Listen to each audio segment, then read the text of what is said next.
ஒடிசாவில் மக்களவை தேர்தல் களம் எப்படி உள்ளது? அங்கு எந்த விஷயம் வாக்குப்பதிவில் எதிரொலித்துள்ளது என்ற புதிய தலைமுறையின் பிரத்யேக முறை பொதுவார்கள்.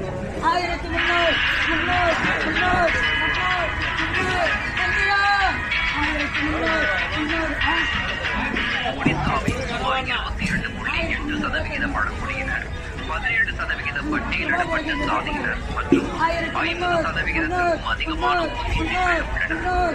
இந்த அரசியல் மற்றும் பொருளாதார நிலவரத்தில் பட்நாயக் சமூகத்தினர் மிக மேலாதிக்கமாக இருந்துள்ளனர். பட்நாயக் சமூகத்தினர் வேறு சில பேர்களிலும் அழைக்கப்படுவது கரண் என்று தவிர பட்நாயக் சமூகத்தின் முக்கிய பெயர் அவர்கள் ஒடிசாவில் சுமார் 2% ஆகும். இவர்களை ஒடிசாவில் அரசியல் சாதி என்று குறிப்பிடுகின்றனர். சுதந்திரத்திற்கு பிறகு 2 பட்நாயக் குடும்பங்களைச் சேர்ந்த 3 பேர்